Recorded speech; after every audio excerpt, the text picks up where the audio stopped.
'95, that all season, the Yankees were playing Seattle in the playoffs, and this friend of mine, Ray Negron, who started work with the Yankees, said that Mr.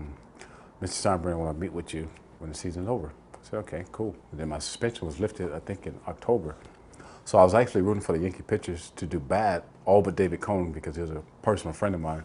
So it helped my chances on joining the Yankees. Because at that time, the Mets had said they wanted to cut ties and go a different way, which was okay, but I was kind of sad about that because I wanted to right my ship with the fans and the organization. So when the season was over, the Yankees got knocked out of the playoffs. I meet with Mr. Steinbrenner at a restaurant in Tampa. And I remember Ray saying, you got to dress nice, you got to have a suit on, you got to wear a tie. So I get a tie, I got a suit. We go in, Steinbrenner's there, he has a sweatsuit on. So we talk. George Steinbrenner had a sweatsuit on. Had a sweatsuit on. So we're sitting there eating, upscale restaurant as well. We eat, talk for about 3 hours. Baseball never come up. He never talks about baseball. He just talks about what you've been doing with yourself for this year, what you've been doing with your kids, what you've been doing to better yourself. That's all he wanted to know, what I've been doing. So on the ride home, I was telling Ray, I think he just wanted to meet. I don't think he wants to do anything. Signed me as a Yankee. So the next day he called and we worked out the deal. Start off that year 0-3 with the Yankees. And I remember I'm walking out of the stadium with my first wife, and here's Mr. Steinbrenner walking towards us. And so I say to her, here's George, I'll introduce you to him.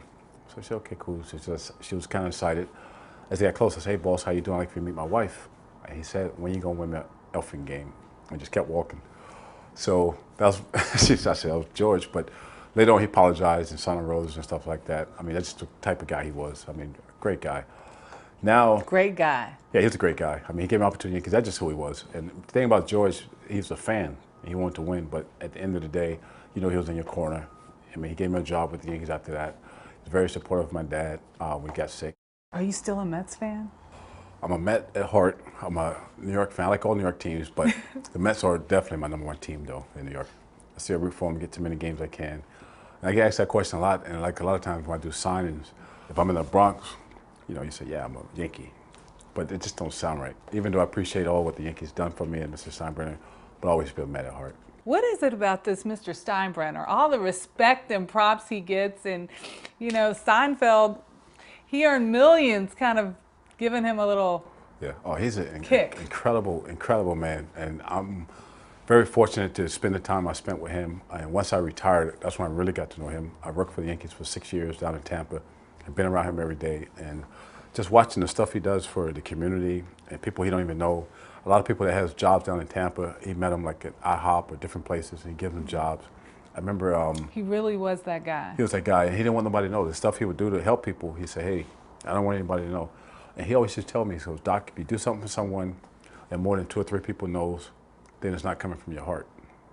And that stuck with me. And one of the things that always stuck with me was when my dad was sick before he passed away, Mr. Steinbrenner was coming from New York. He had a meeting set up in Tampa at the minor league complex. When he got to the complex, the gentleman, Ray Negron, was there, and he asked Ray, how's Doc's dad? And Ray said, he's not doing too well. He said, how's Doc? He said, well, he's at the hospital now. Mr. Steinbrenner didn't even go into the meeting. He told Ray to go tell those guys I'll be there in a little bit. He came to the hospital, saw me and my dad, and spent about an hour there. And that thing, stuff like that, just, you don't forget. And he didn't have to do that, but that's just the guy he was.